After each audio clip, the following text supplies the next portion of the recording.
It's July. It's hot. It's wet. And it's the Extended Play Podcast with Ian Tank.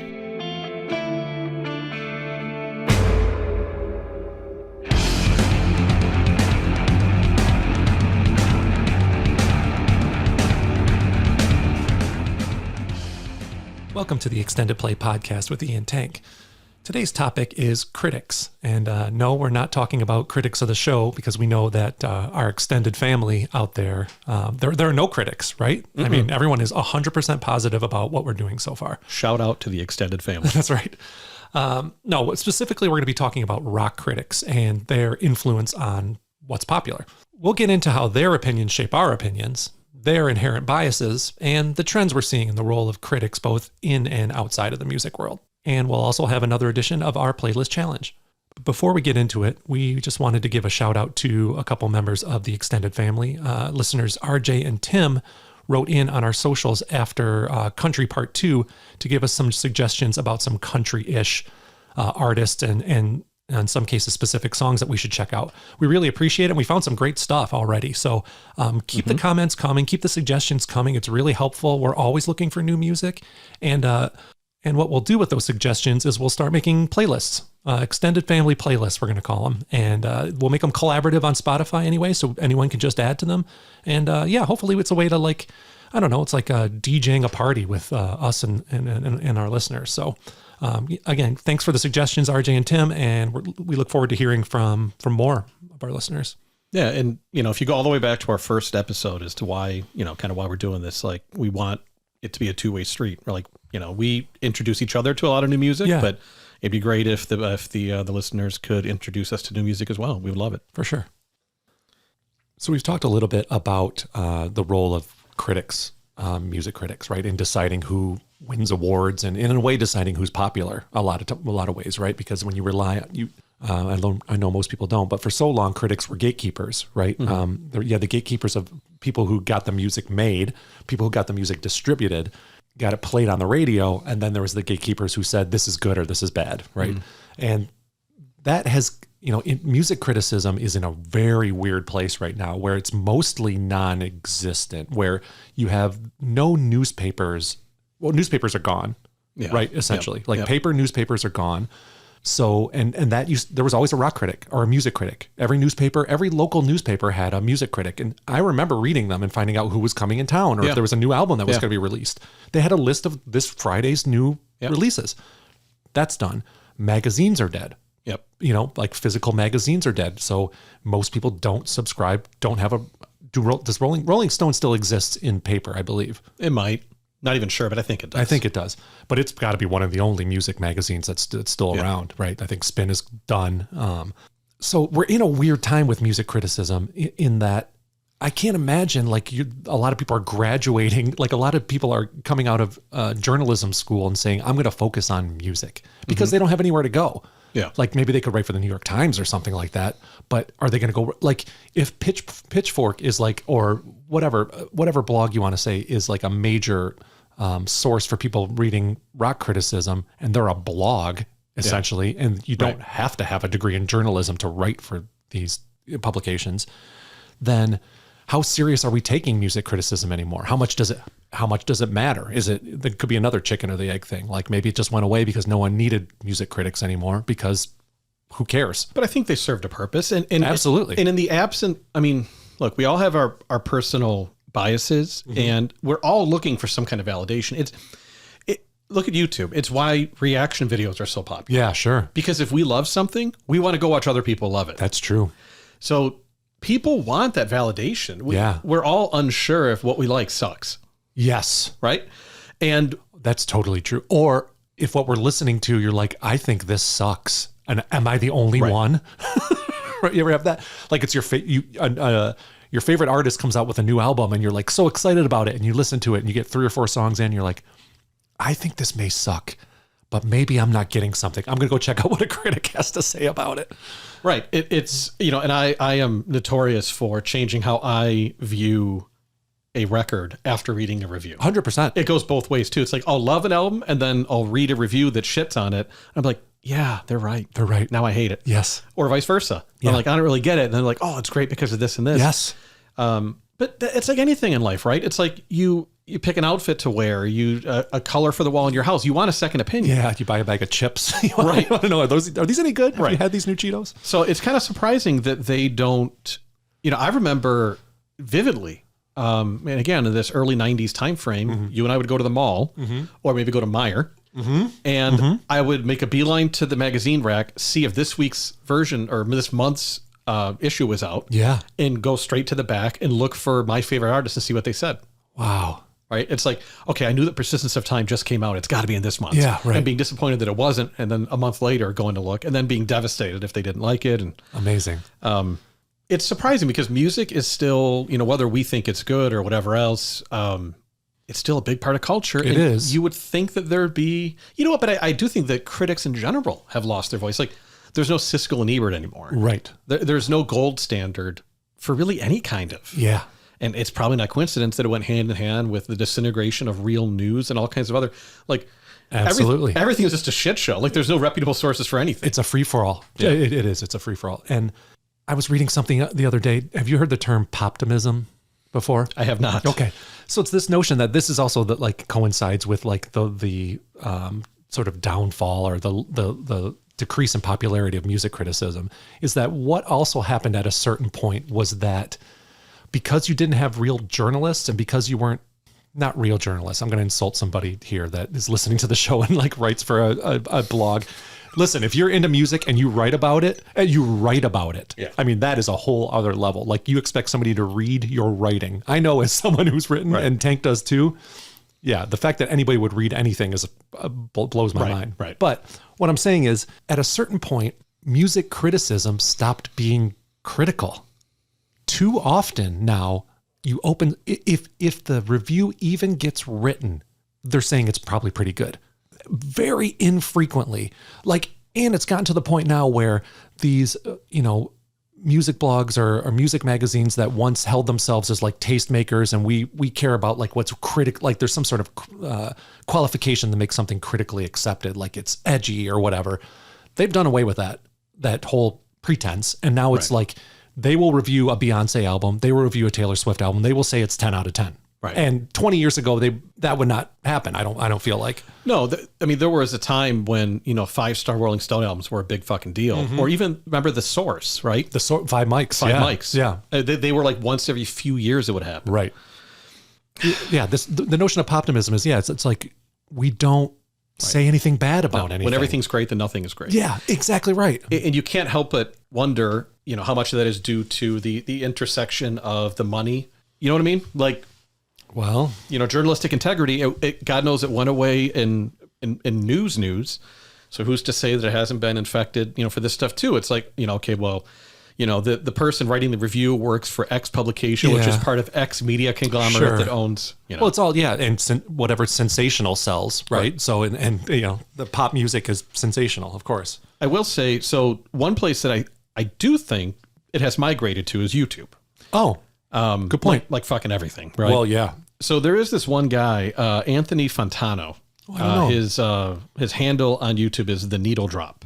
Okay. He has 2.74 million subscribers. He does album reviews, I think exclusively. I think it's all he does. Okay. So a few less subscribers than we do. Just a few. If he sticks with it, he's putting out quality content, he'll catch up to us. All right. Yeah. And he irritates the fuck out of me. Oh. So I see him all the time. They always recommend. I've never pressed play. No. And don't. I mean, sorry if you're listening, Anthony. He pisses me off. Why? Well, number one, just his personality, just something about him. Okay. Right. It's oil and water with me, but he wears these fucking, plaid shirts, and apparently the color of the plaid shirt tells you what he's going to rate it. Oh, because he just recently did the Foo Fighters album. He gave it an 8 out of 10. Okay. Which was surprising because this guy's so far up his own ass. Okay. But I guess yellow means 8 or something, because all the comments are like, oh, I didn't expect to see a yellow. It's like, dude, fucking, it's a dumb gimmick. Yeah, it's a bad tell. I don't know. Something about the way he approaches it pisses me off. But at least it's someone who is getting, these are getting hundreds of thousands of views. That's cool. As album reviews. Yeah. So that would make sense too if that's where it went. Yeah. Right? That, okay, it's not in the periodicals, but there's a guy on YouTube, and even though the one, not a big fan, at least someone's doing it. Maybe we should start doing it. Have you ever we should. Yeah. 100%. I think it's a great idea. Have you ever watched the ones that are, well, there's so many reaction videos, but one of them is where a kid sits with their dad and plays something for them? I haven't, but I can picture it. Oh, it's so great. And maybe this is just me with, my dad no longer being alive, but I have a soft spot for it. But yeah, it's like often a 20-something, someone who's still like in the music is a big part of their lives. And they sit down with their dad and they play something weird, right? They'll play like hardcore. They'll play something, just something weird. And the dad, it's a kid who's into music. And this is a topic for another podcast, is the apple doesn't fall too far from the tree. But that is not true in my case, because I am leaps and bounds way more into music than my parents were. Like, not even close. It's almost like weird. I think my parents were into music, relatively speaking. Yeah. Because people weren't really, you know what I mean? It's different. Okay. It was just different. Okay. Yeah. Anyway, it is so endearing to watch these sons and fathers have this moment. And the dads are, what I was trying to get at is that the dads are open to it. They're like, I'm going to try and listen to this weird ass shit, even though it's 30 years past when I should care about this anymore. They're in their 60s or 50s and they're like, they should be in the zone where like, it's all comfort food at this point. Right. I only listen to what I liked when I was 20, and they try. I think I would love if that's where things went to. That is so cool. That's awesome. I will look into that. Yeah. I know that I am starting to shout out to my niece if she's listening, which I know she's not. She's got better shit to do. But she recently turned 18, and last time I was down visiting, I said, okay, now I'm going to talk to you about music. Oh, cool. I didn't bother before then. Yeah, sure. Right. And I gave her the first, I said, this is your first kind of assignment. Listen to this, read the lyrics, and I want to talk to you about it. And it was Run the Jewels, Radiation, like a message to the firing. So cool. The last song on RTJ4. Yeah. And I'm like, I want you to look at this, and I think it's going to resonate with you. And if it doesn't, give it time. But whether that one clicks or not, I want to start the dialogue, and I want it to be a two-way street, because I went into her room and she has, they're from Spotify. I don't know what they are, but they're like 8-inch by 8-inch. Oh, cool. It's like album covers or something with a little like Spotify QR code or whatever. Oh yeah. All over her wall, all kinds of artists. Okay. She's into kind of shoegazy, emo, mopey. Yeah. Not my thing, but she clearly cares. Right. And I want to tap into why she cares. That's so cool. Because I'm going to like some of it. Sure you are. Of course you are. You're open enough. Right. And I love the idea of, and I was so pleasantly surprised by my nephew when he came on a trip with me, and we were chilling out, and he said, here's my playlist. I'm like, you got some good fucking songs on Nice. here. Like, where did this come from?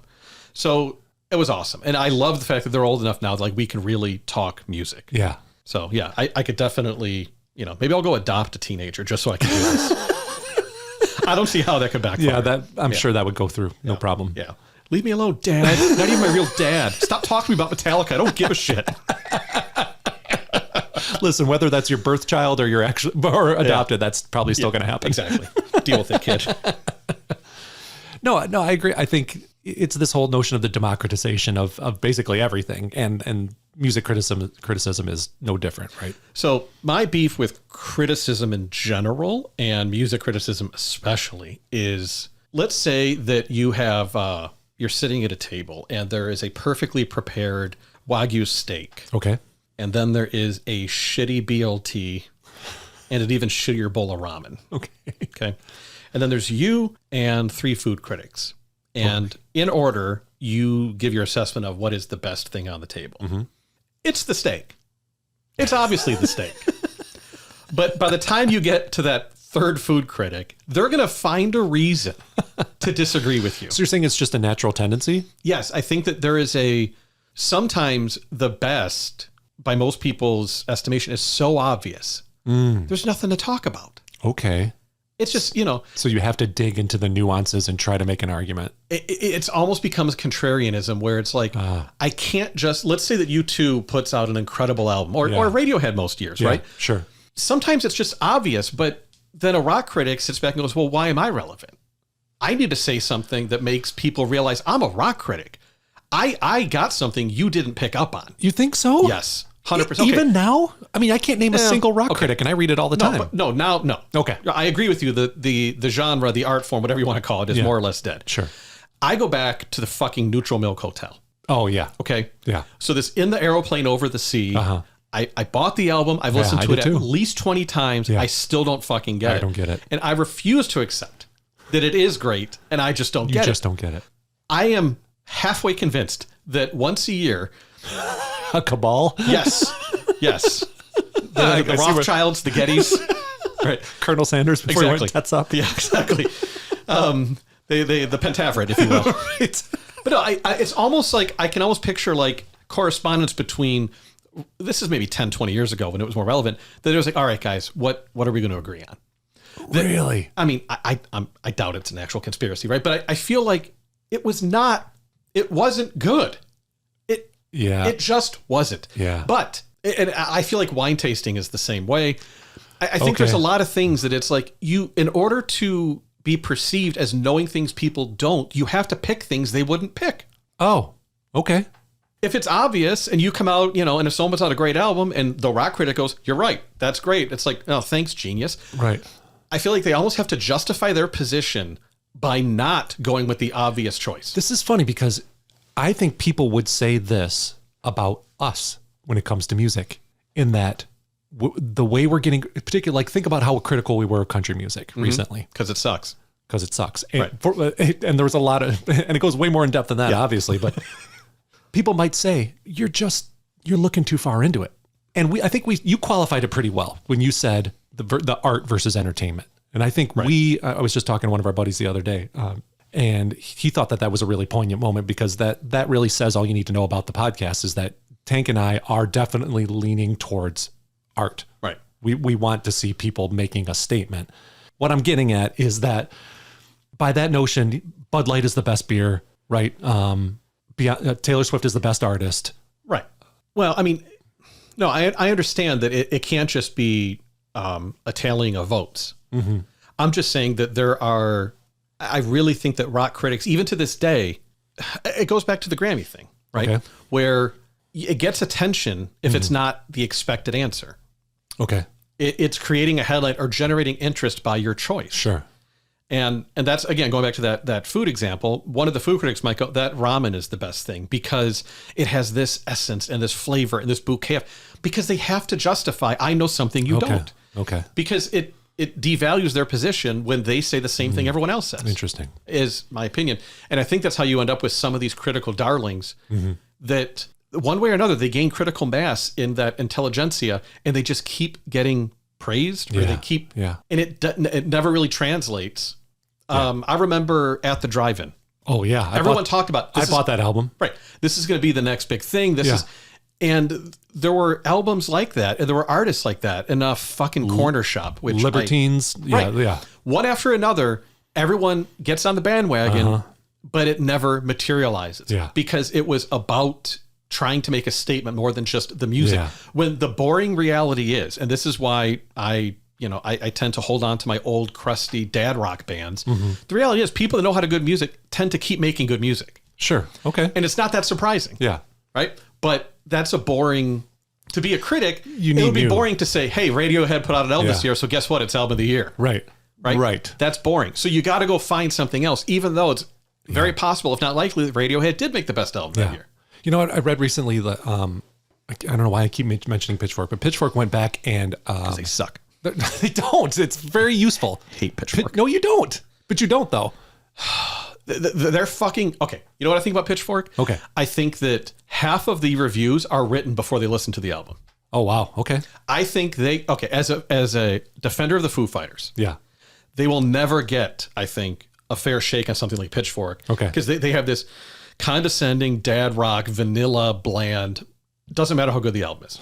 They could record the fucking White Album and they're going to get a 5 out of 10 because they're the Foo Fighters. But in my opinion. And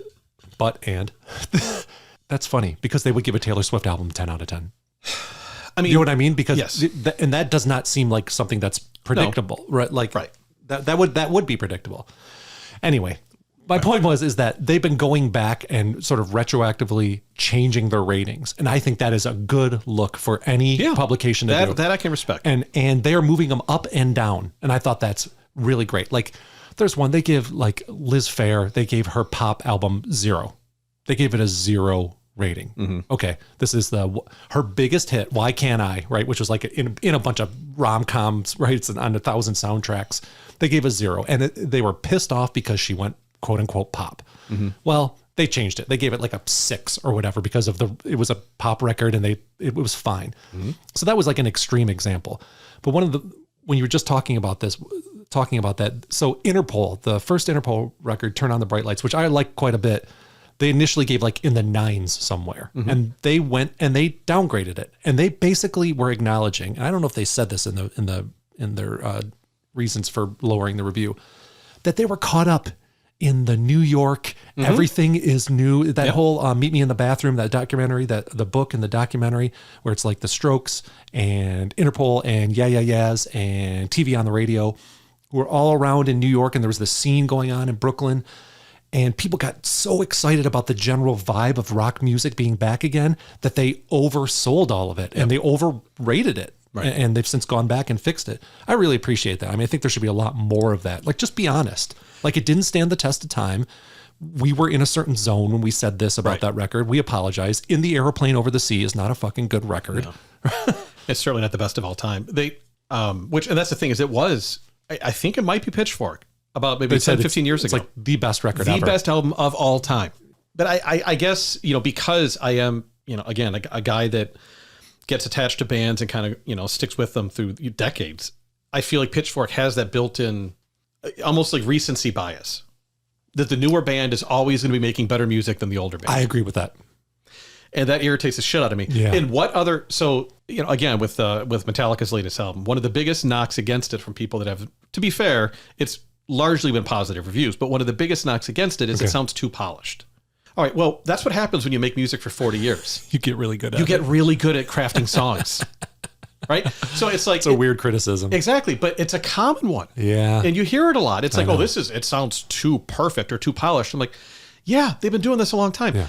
That's the one thing about music that chaps my ass when I have these discussions with people about older artists is, and I understand, there are some genres and some types of music where youth and anger and energy are integral to it. Yes. And you just can't keep it up as you get older. Right. Right. You're a different person by that. Right. Yeah. So, someone like, I think Eminem has done a good job of navigating that. Okay. You can't do Young and Angry forever. Right. You got to change it up. Right. And that's why some bands like, I love Slipknot. Okay. But it does start to look weird. It's like, guys, at what age are you not angry anymore? Right. Right.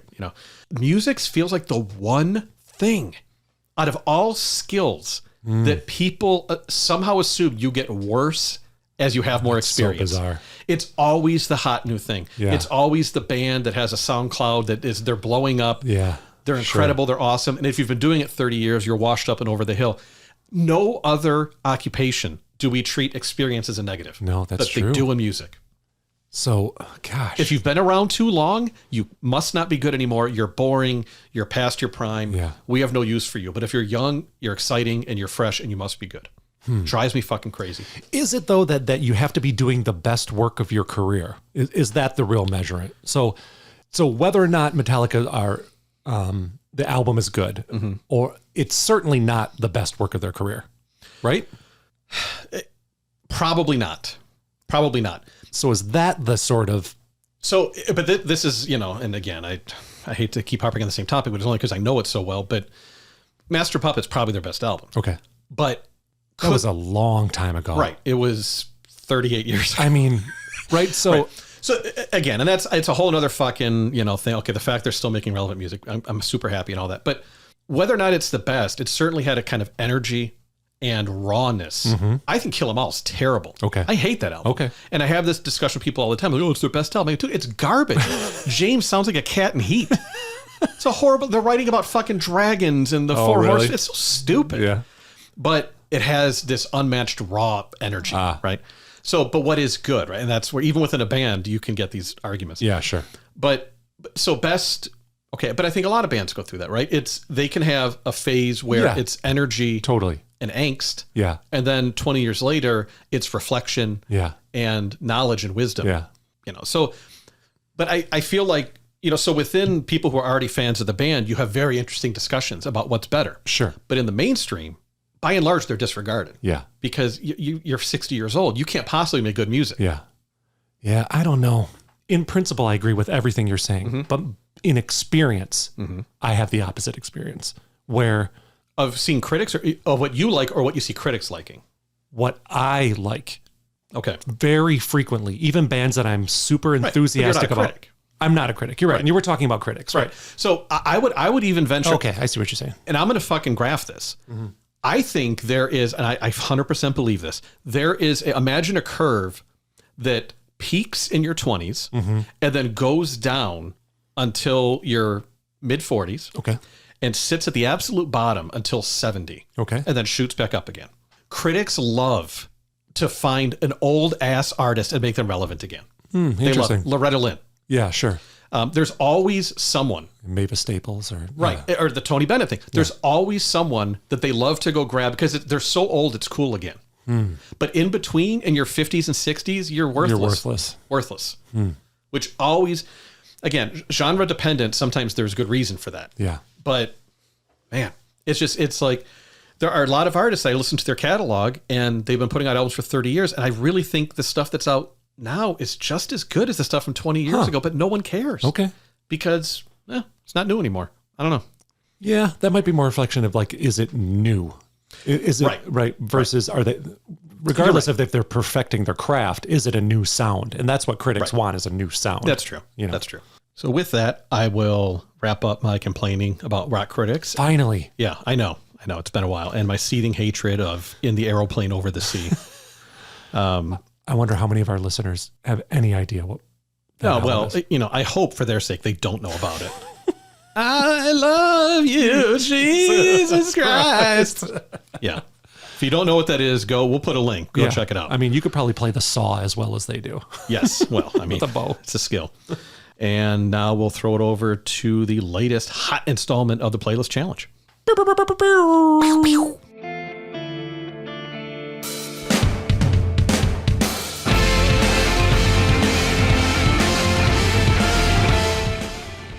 That brings us to the latest installment of the Playlist Challenge. And the topic for this week is and.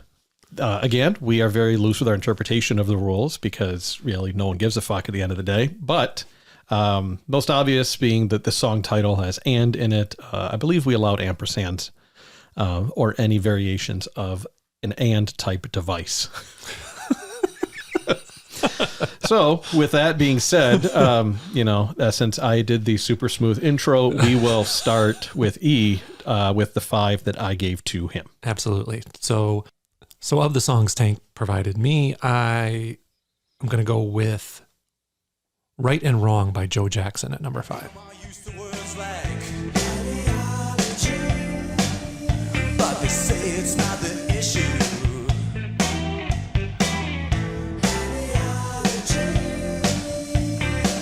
They're not talking about right or left. They're talking about right and wrong.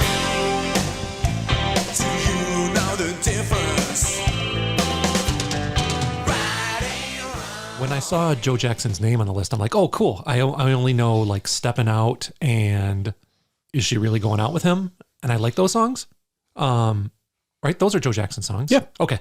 And they're piano centric. True. This song is not piano centric. It is not, but you can't deny that bass line. Oh, I don't. I mean, I don't know that I even got to the bass line's fine. Yeah. Okay. That's true. Yeah. That's true.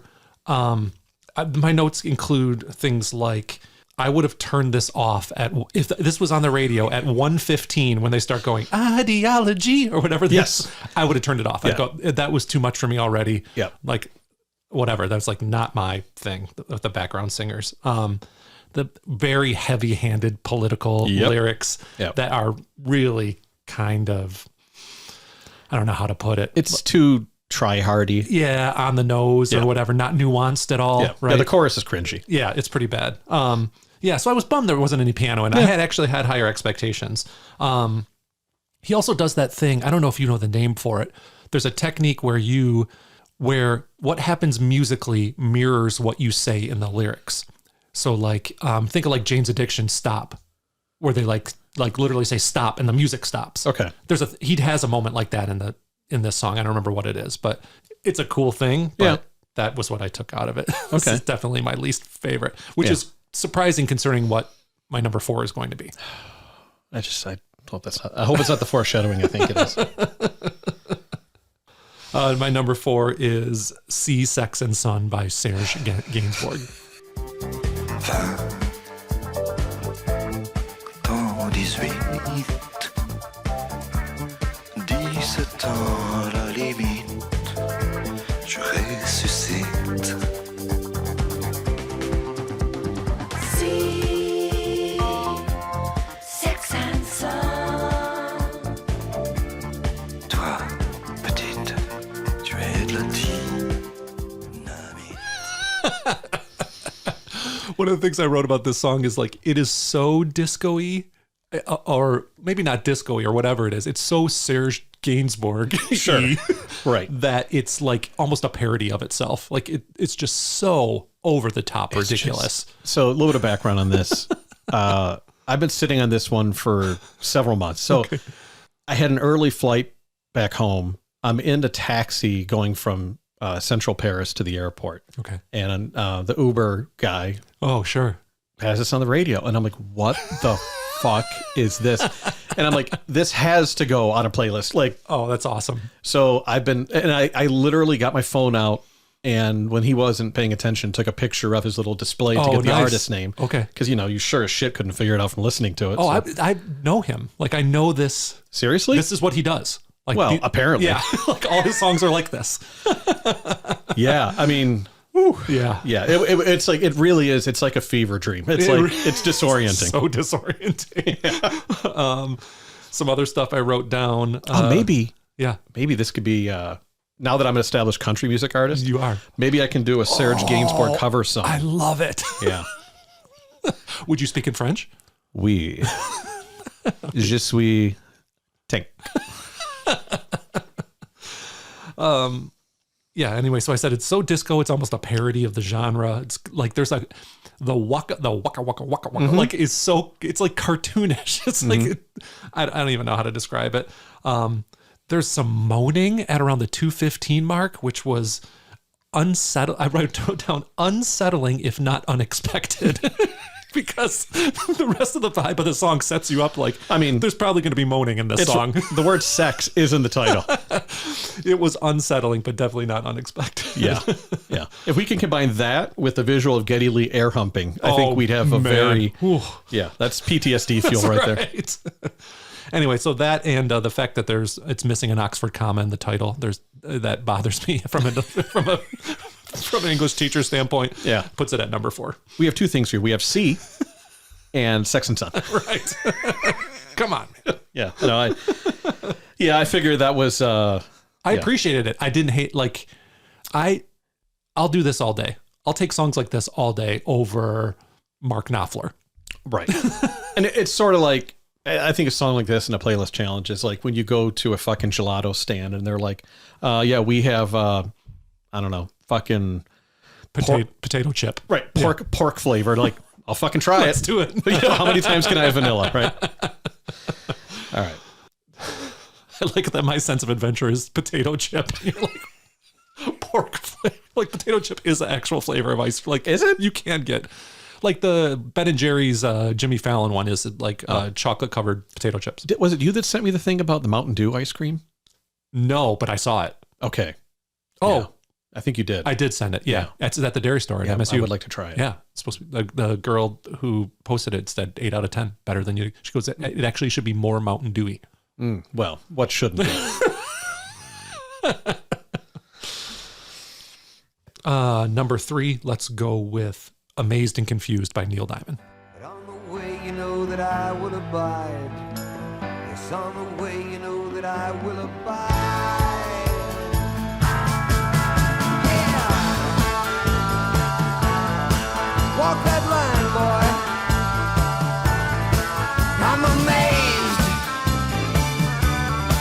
I'm confused. I've been dazed, yeah. I've been used.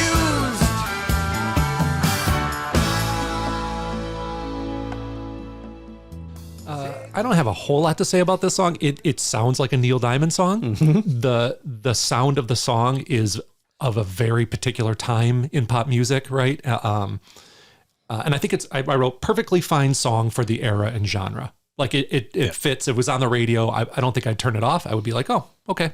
I mean, Neil Diamond's voice is iconic, obviously. Like, you know, immediately when he starts singing, it's him. This is from the Jazz Singer. Correct. So school me here. Yep. So the Jazz Singer, I know the super racist original with Al Jolson doing blackface and stuff like this. Is this just a remake of that? Basically. Okay. They modernized the tale. Okay. And swap out Jewish for black. Oh, okay. It's Jewish in the original. Is it? It is. He just does blackface apropos of nothing. Wow. Well, because he wants to be a singer. And at the time, that vaudeville, yeah. Well, I learned that minstrelsy is a thing. Yeah. I mean, but wow, just racist for the sake of race. Yes. It's like not even a plot 100%. point. Wow.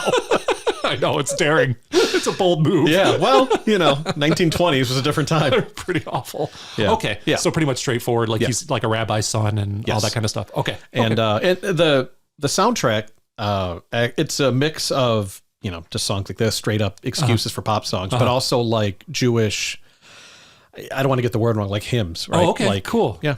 Huh. I do like this. He has a couple very Neil Diamond isms in it where he says, walk that line, boy. Yeah. It's just great. I really appreciate that kind of stuff. And it's religious in nature, but that doesn't bother me knowing that it's from a movie that's about that religion, the religious undertones. So yeah, it was fine. Yeah. And there'll be a steady diet of Neil Diamond. That's fine. He's going to keep popping in there. That's fine. I don't mind at all. Yeah. So let's go with number 2 will be Point and Click by Tomahawk.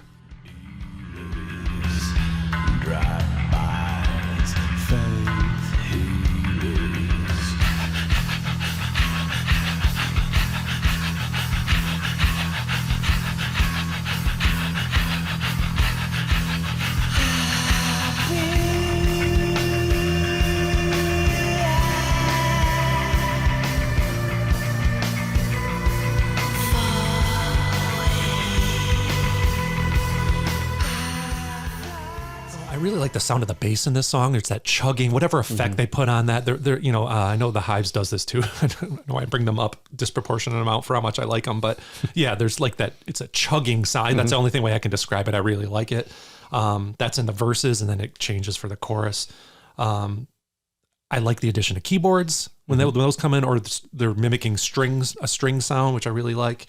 There's also a spot in between chorus and verses that has like some weird discordant, I think is the word, melody. Like it's not even melodies. It's like screeching guitars, and it almost sounds like a dial-up modem at one point. It's cool. It creates like this unsettling feeling, which I think ties in with the overall feeling of the song. What else do I have here? Oh, there's some rhythmic breathing in it. I said reminded me of Precious Things. Oh yeah. Yeah.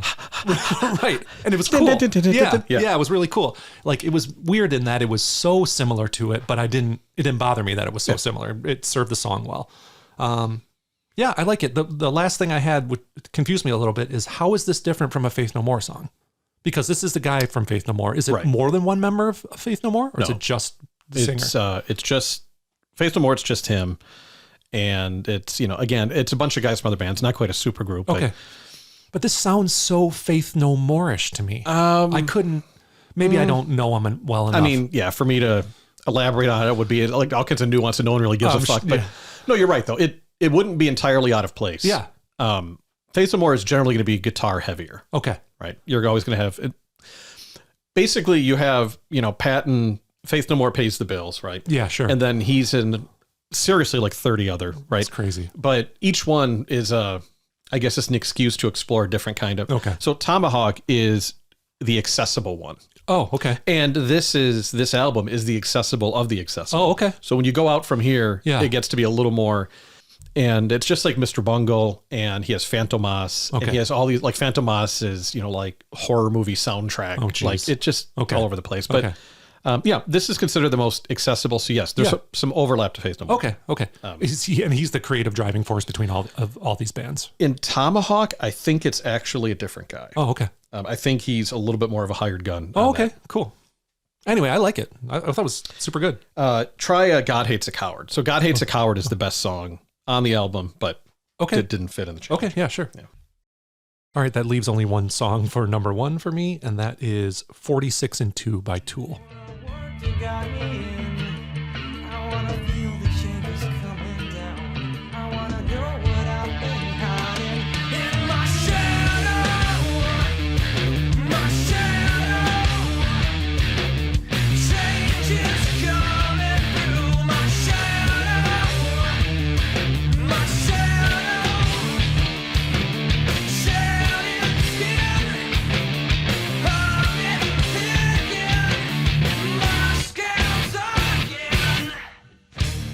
lot I like about this song. I don't know it. I didn't know it. Really? I know Stinkfist from this album, which I like, except the lyrics make me incredibly uncomfortable. And it seems to be, anyway, we don't need to talk about that song in particular, but from what I gather, Can't get away from it. from what I gather, there's a lot of dust down here. Yeah. From what I gather, Maynard's lyrics can be taken often on a very surface level, and then there's also maybe a layer underneath, and it's debatable on which, at any given time, what he's actually doing, if he's being completely literal or if it's all a metaphor for something else. There's some icky lines in this song too. I think he says something about a hooker with a penis. Yeah, that's actually a song on the album. Oh, no, that's it. That's a song in the album. Okay, got it. Yeah. Yeah, Stinkfist, I'm pretty sure is about ass play. I mean, It's called Stinkfist. Nailed it.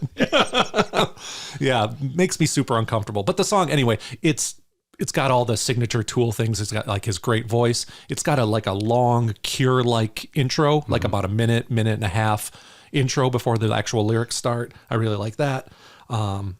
Some cool lyrics, some cool visual imagery. He talks about or sings about my shadow's been shedding skin. And there's some alliteration going on there on top of that notion of like just the impossibility of it. I thought is really cool to kind of wrap your head around. Yeah, made me want to listen to more Tool, which is, I think, a good thing. And there's some impressive drums at the end of the song. They're not necessarily, there's a part where I don't even know if they're on time. Like it seems like it's off of time, but I thought it was cool anyway. So you're more perceptive than you think you are. Oh, because Danny Carey, the drummer, he generally regarded as probably top 3. Oh, okay. Alive. Okay. And Tool is famous for their obsession with mathematics. Oh. So it's not this album. I think it's Lateralus. I could be getting it wrong, but like there's one song that the rhythm of the song is based on the Fibonacci sequence. Oh, Jesus. Okay. Wow. So to me, Tool is the heavy version of Radiohead. Oh, okay. Right. Very, very similar in that. Okay.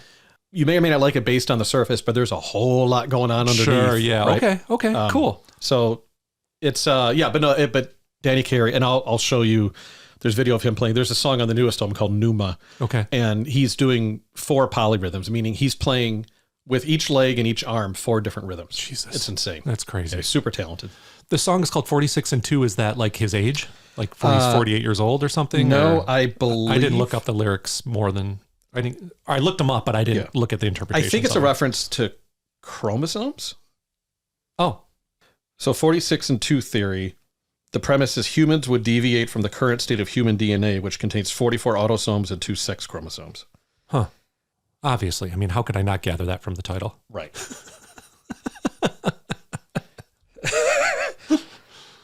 So 46 and 2 is said to be based on the teachings and belief systems of psychoanalyst Carl Jung and esoteric New Age researcher Drunvalo Melchizedek. Okay. Both of these individuals are intellectuals, I believe it's Jung, like a Jungian archetype. Yeah, you're right. Most simply explained, what Maynard, James Keenan, and the crew are speaking to is the concept of evolution. Okay. Or more precisely put, the lyrics are partially based on a motif centered on the scientific theory of evolution. Okay. Yeah. Like the specificity there. So that would be why, for instance, the vocalist refers to himself as once crawling on his belly like a reptile. Oh, okay. Yeah. Cool. All that stuff aside or included. Yeah. I thought it was a cool song. Yeah. Yeah. And there's a whole, just like maybe one of these days we'll do a Tool Radiohead swap. Oh, that'd be a good idea. Yeah. That'd be a good idea. Yeah. You'll be disappointed in the lyrics for Radiohead. Weird Fishes set me up for that. Yeah. The musicianship you'll appreciate, but the lyrics, I'm guessing the clear winner will be Maynard James Keenan. Yeah, so that's it. That's my number 5. Overall, it had one of your favorite artists in it. Mm-hmm. It had one that made me laugh a lot, and at least a couple that I really liked. So that was a really good combination. Pretty standard issue Tank playlist challenge list. Yep. So I'll swing it over to Tank for the songs that I gave him. Thank you, E. I will jump right into it. And at number 5 is Hide and Seek by Imogen Heap.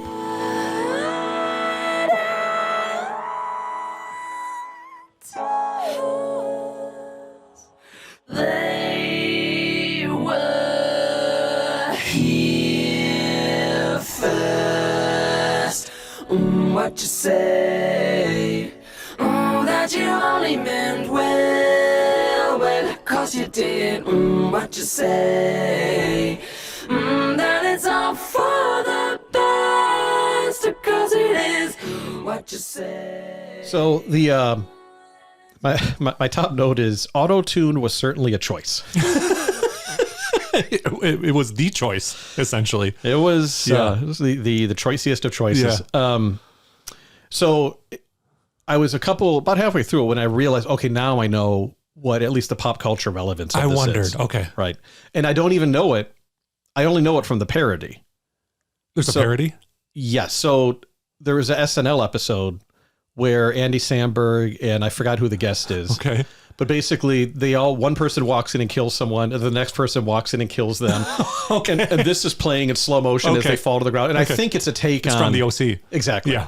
So I'm guessing this was during a pivotal, It really was. Yeah. Right. Yeah. and it became an iconic. So SNL kind of did a play on that, where like 3 or 4 people in a row killed each other. Oh, I see. And then this started playing. That's pretty good. Yeah. I thought you knew it. I think there's like a pop song that interpolates the what you say part of it. Yeah, there's. Okay. It also, it started to ring all kinds of bells. Okay. That being said, as a song in and of itself, I didn't like it. Yeah, that's cool. I just felt like it's different. And again, kind of like you with Serge, right? Yeah.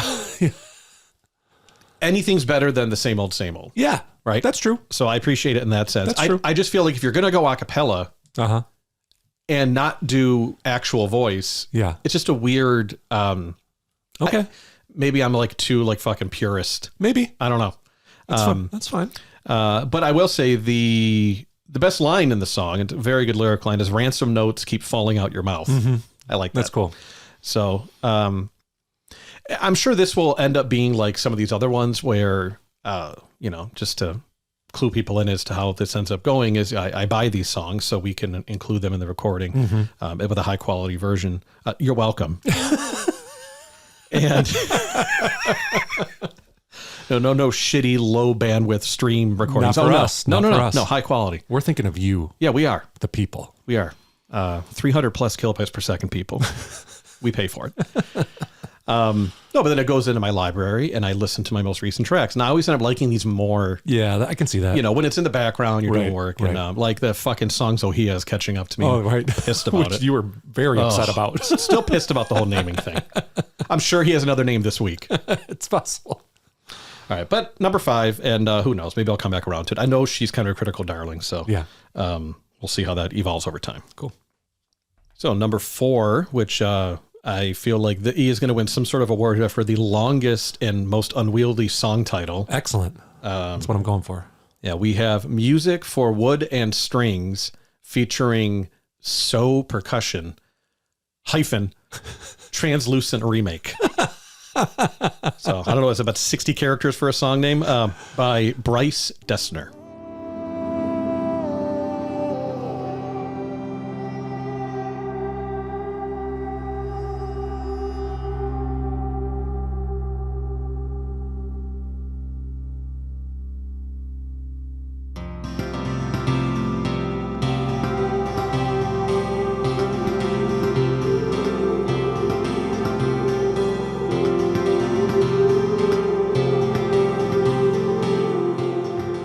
I really liked the start. I really liked the ethereal. Cool. Right. I mean, you probably already knew that from our earlier ones, right? Yeah. Whenever I would get a artist that likes to utilize that feel. Yeah. Again, you had me fooled. I feel like you're almost doing this on purpose now with songs that I'm going to assume aren't instrumental. And then until they're 1 minute in. then lyrics break in. Right. And as an extra trick, Spotify doesn't have the lyrics to this song. Oh, that's weird. So when I'm hearing that beginning and it Yeah. says we can't find the lyrics, I'm like, oh, that's an instrumental. That's why I can't find the lyrics. And then nope, here he is. Well, I'll throw you another curveball. That's not Bryce Dessner singing. It's just some other. His name is S. Carey. He plays in Bon Iver's band, but he has his own solo career too. But S. Carey. S. Carey. So the Dessner guy, he's national. He's from the National. He's the other twin. So Aaron Dessner's the one that has worked on all the Taylor Swift stuff. Okay. Bryce is his twin who did this. Okay. Yeah. So I liked it for it being challenging. I just don't know what the repeatability for me would be. Mm-hmm. Okay. The off time and off key instrumentation in the middle might be an acquired taste. Okay. I'll give it a few more spins, and maybe it'll. Again, I like variety in the name of variety, but I don't know if it's a bridge too far for me to like get into it. But you know, it was distracting, but maybe I'll get used to it. It did come back together at the end, though. Okay. And I feel like the song, and if I had to guess, maybe this project in general has a bit of that feel of like it's kind of a home run swing. Sure. And whether it connects or not is a very personal and whatever else. But, you know, as we've been saying even today here a couple times, like we'll take that over and over again over something that is overly cautious. Yeah. I almost feel like it's like going into a art gallery, right? And you see something like, oh, they really tried something there. and I'm not sure it made but it'll make an impression on you, right? Like for me anyway, the song is memorable. Like that's how it made it onto a playlist of mine. Right. Whether I listen to it all the time is irrelevant. I could something I could just put on once in a while and go, oh yeah, this is cool. I remember this. That's true. And I think I am biased towards repeatability on these. Okay. Right. I think I have a bias of like, how much am I going to listen to this going forward when I rank them? Sure. That makes sense. At number 3 is Sweetness and Light by Lush.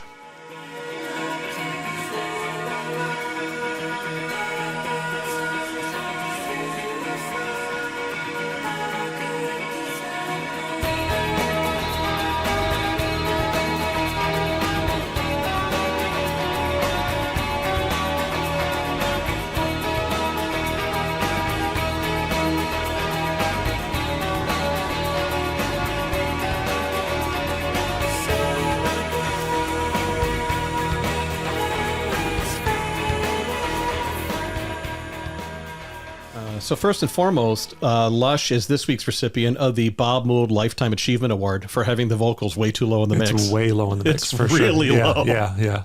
That's a feature of this genre. I'm picturing Bob behind the glass with the soundboard, just nodding and giving a thumbs up as he slowly cranks the volume down. The smile, it slowly arches upward on his face as the volume goes down to a near mute. Other than that, I like the, I kept hearing this percussion in the background, this like bop, bop, like in the background. I really dug it. It was really catchy. Nice. One of my first thoughts was, wow, this really sounds early 90s. And then I went and looked it up, and sure enough, 1990. Nailed it. And just even listening to it now, it's not in my notes.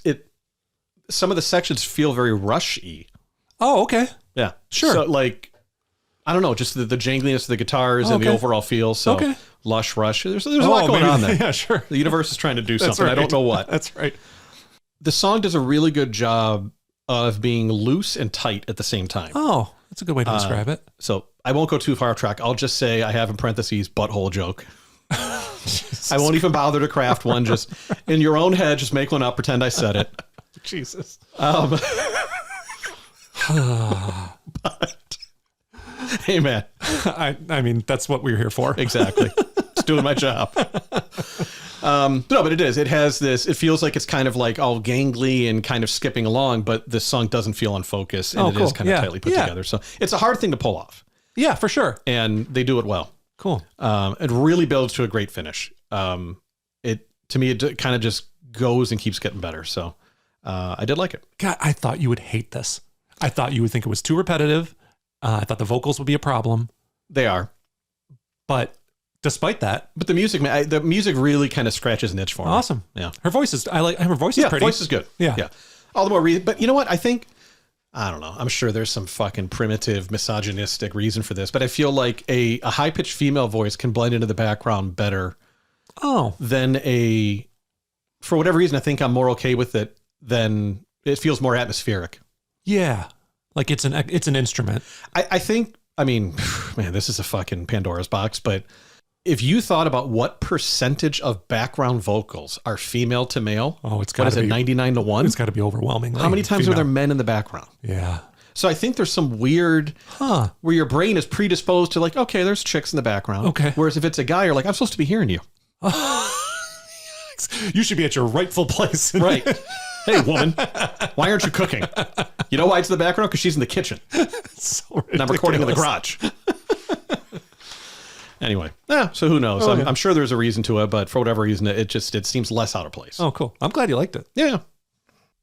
At number 2, I have The Beast and Dragon, Adored by Spoon. I've been watching my friends move away. I summon my love back to me. And I went down by the seawall. That's when I knew they never got you. Great dominions, they don't come cheap. Great dominions, all they just want you to leave. I got the feeling set tight. Says that what you expected, but it could be right.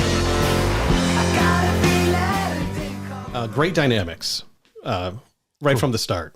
As listeners have probably figured out, and I know E knows by now, I love when artists and engineers and producers just let it breathe. Yeah. Right. And it's not overly compressed, and there's some dead space and some relief between the sounds. And love the booming piano. Yeah, it's cool, isn't it? Yeah. Yeah. It's a great sound. My one overall theme note here is it's like Ben Folds 5 with a drug problem. That's one way to look at it. Yeah. It's like I put it, this sounds like a darker, edgier Ben Folds 5. Oh, interesting. Right. So imagine if Ben, I don't know, got into the meth or something, Yeah, right. Huh.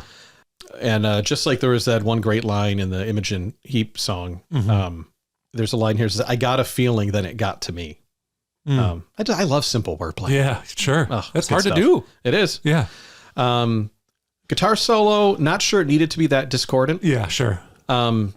Yeah. It's like, okay, you did it, but Yeah. I don't know that added anything. They do that a lot, and sometimes I think sometimes it works and sometimes it doesn't. Right. Which again, Yeah. that's their right. But there's just something, I don't know, like a little Beatle-y. Like Yeah, I would agree with that. there's a lot.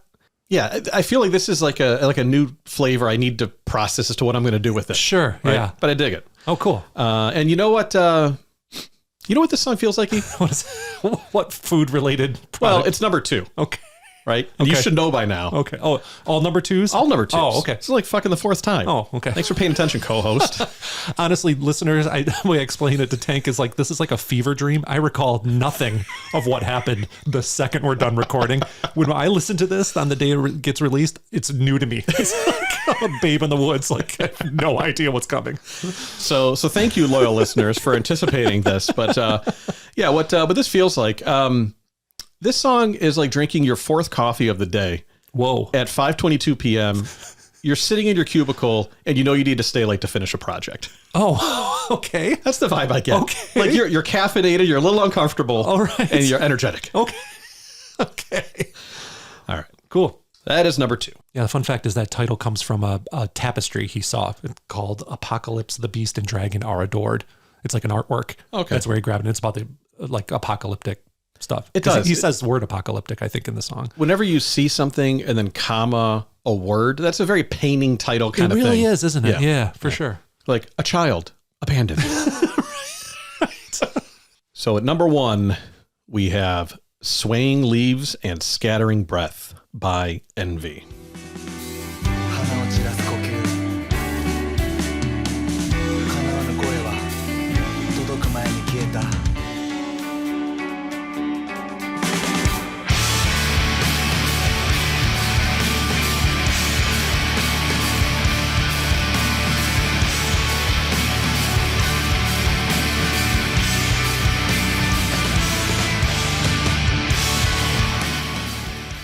So I kind of like that a lot of these, I'd say at any given week, maybe 2 or 3 of the bands and artists I know nothing about, varies week to week, but usually about half or more.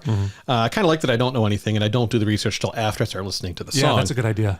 And, so this is this week's version of me shaking my head at fucking E remotely when I'm like, first of all, I'm like, okay, it's not English. And I'm like, that fucking Japanese? Uh-huh. Like what? That is not what I'm like, okay, is this gonna be fucking Hope Landick or something, right? And so then I'm like, okay. So I pull up the thing, and again, just like Hermanos Gutierrez, we're a Swiss Latin. The first line of Wikipedia says this is a Japanese screamo band. And I'm like, of course he gave me a Japanese screamo band. I'm super into Japanese screamo. I thought you knew that about I'm me. over here dishing out Neil Diamond and Joe Jackson, and I'm getting Japanese screamo band. Listen, this is what we bring to the table. This is the yin and Yep, yang. exactly. Right? Yep. Yep. You're getting the shit out of it. So that being said, gives me very much Explosion in the Sky vibes. Yeah, I agree. Totally. And the lyrics are, well, I don't fucking know because they're Japanese. Yeah, I don't know either. But I think that I'm definitely going to, and I kind of alluded to it earlier, but I gave it number one, kind of in a tiebreaker with Spoon. Okay. They were 1A and 1B to me. Okay. This gets the nod because I'm more likely to dig into this strictly from I got to see more of this sort of thing. I need more Japanese screamo in my life. Right. I didn't know it until today, but now I know. But I will be following up on it because I like Explosions in the Sky. Another band we're going to see later this year. Yeah, we will. So in November, I think. Stay tuned for our concert reports. That's right. Yeah, foreshadowing. Yeah. But I like the music. I like, it's sort of like I said to people, because I used to live in Paris. I go to Paris, let's say a few times a year. And one of my favorite things about being there or any country where I don't speak the language is you could be out in a cafe, out in a park. There's something relaxing about not knowing what people are saying. Oh, interesting. It becomes a rhythmic, pleasant background noise. Yeah, absolutely. Because you can't, they're bitching about their stupid fucking clerical office job. Right. It's like shit that would drive you crazy Yeah. if you understood them. Yeah. But especially French. Yeah. It just ends up being this, Right. It's just, I'm like, oh, it's kind of nice. People sure. are talking, but it's not distracting me. Yeah. I think there's an element to that here too, where cool. it becomes like another instrument Uh-huh. because the words don't make your brain stop to process them. Right. That makes sense. Yeah. So, but that'll be the album purchase of the week for sure. And I'll come back in the next week or two and have more to say about Envy, but I dig it. I'm glad you introduced it to me. Cool. And that is my number one. Awesome.